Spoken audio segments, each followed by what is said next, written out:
and other quiet groups, often pacifist.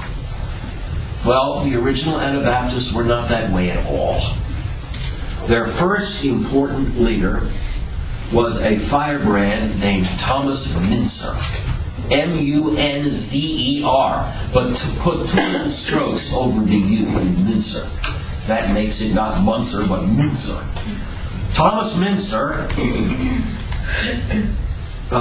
started a ferocious millenarian movement and soon took over the whole city. What became of that? We will say shortly, but I have to say one more thing about the wonderful year 1520. Chocolate came to Europe. 1520. The Spaniards brought it from Mexico. And that's the first half of the good news. The other half of the good news is Luther was excommunicated by Pope Leo X. He put out a papal bull called Arise, O Lord, Exsurge Domine. Arise, O Lord, and smite the wild boar who trampleth thy vineyard. Leo X put out this bull, and before we go any further, I want to make sure you understand what a bull is. It's short for the Latin word bulla, which means a lead seal. Okay? The difference, popes don't write bulls anymore. They only write encyclicals.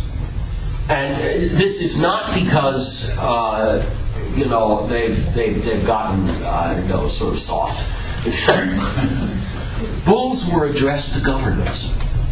Okay. The lead seal was stamped and could only be opened by the local ruler. So it was a papal diplomatic communication to the Holy Roman Emperor, to the King of France, to the King of Hungary, to the heads of various Italian city-states and so on, letting this judgment be known. There hasn't been a papal bull since 1854 because of the disappearance of Catholic governments. There's nobody to open the seal anymore. So, encyclicals, rather, are written to bishops. Bulls were written to governments. All right, that was 1520. And when Luther received a copy of the bull, he, of course, held a public demonstration and burned it. Burned it. Refused to submit, refused to accept any authority from the Holy See.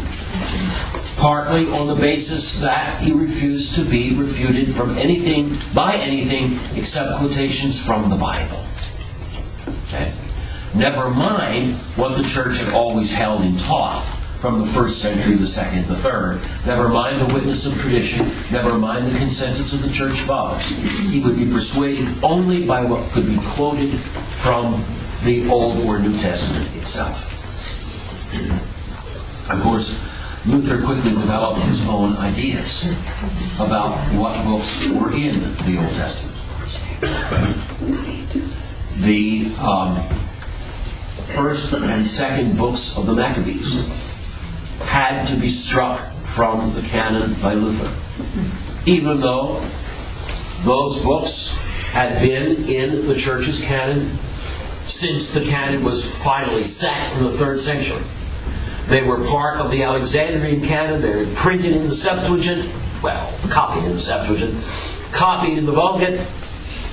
Luther had to get rid of them because they explicitly portrayed Judas Maccabeus as making prayers for the dead. Okay. Sacrifices and prayers for the dead. Luther thought this was a superstitious practice. Those books had to go. 1521 was Luther's most famous year. Okay, so 1483 to 1521. He's how old now? Math types figure it out. In 1521, he has his famous moment at the Parliament of Worms. W-O-R-M-S, name of the German town. Parliaments in those days were called diets. You know, when I was a kid, everybody learned about this, the diet of worms. Right. Luther was summoned there. He was examined. The Emperor Charles V was in town.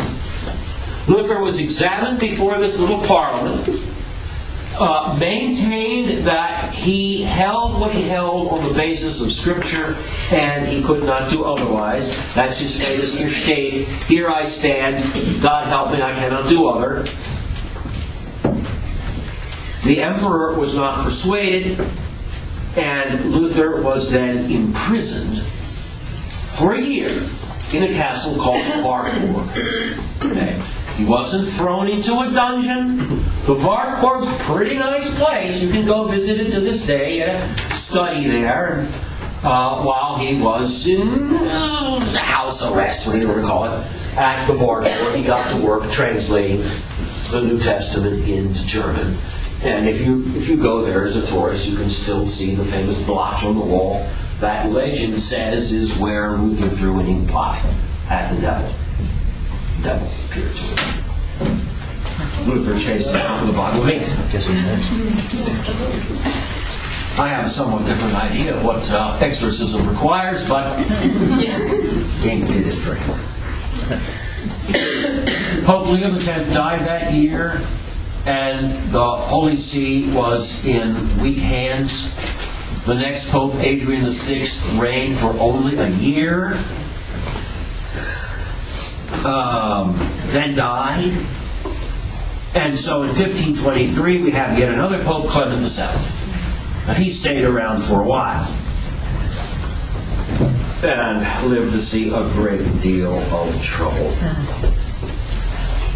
Luther returned to Wittenberg in 1522, and now is faced with the fact that during the 1 year he was in house arrest at the Wartburg, the Reformation had completely gotten out of his hands. Iconoclasts were smashing windows, altars, images all over the place. Radicals were preaching doctrines that Luther did not approve of. They were preaching up, in fact, a peasant revolt. Luther was forced to condemn his own followers, his more radical followers. 1522, he finished translating the New Testament. And, by the way, just for a cross-reference again, the same year in England, the future St. Thomas More became the Speaker of the House of Commons. All right. Luther's back in Wittenberg, condemning his more radical followers. The Protestant princes are called together because of the mobs that are following those more radical followers of Luther. The German princes are called upon by Luther to restore some order. Many princes had rallied to Luther. Luther's Reformation would never have gotten to be a big deal without considerable political support. That's just fair to say. And there's nothing wrong with that.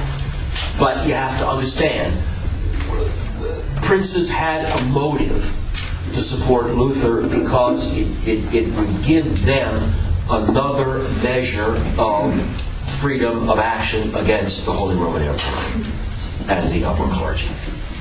Well, these Protestant princes met at Ulm in 1524.